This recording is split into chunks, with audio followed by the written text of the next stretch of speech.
plate for our small block Chevy. This is a 153 tooth one. So if you see, we've got a little raised lip there.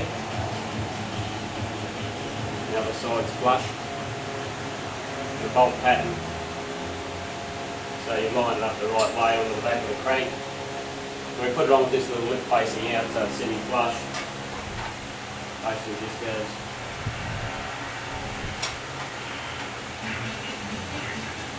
like that. And then we've got all our little grade 8 bolts here.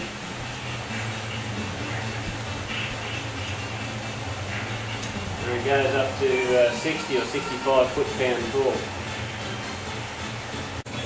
Right here we have our starter motor. Not sure what it is. It's just a small block Chevy, high torque starter motor.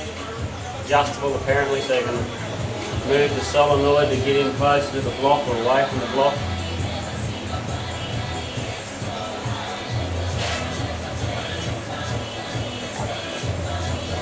Something like that.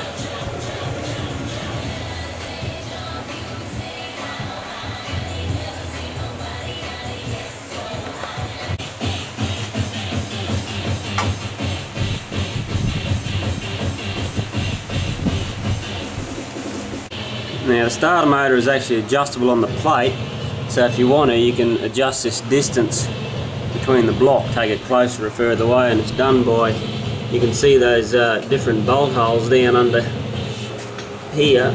You take these bolts out and you can actually rotate the whole starter motor on that plate to get that further or closer from the engine. So there's the front of your starter motor.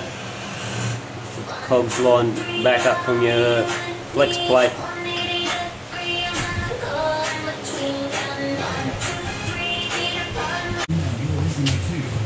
Right, just about finished the flywheel. I've got them torqued up to 65 foot-pound, and they've got thread locker on them as well.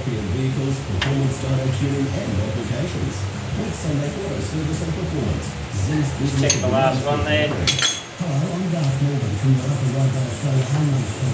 We've got a bit of medium strength Loctite, 65 foot-pound.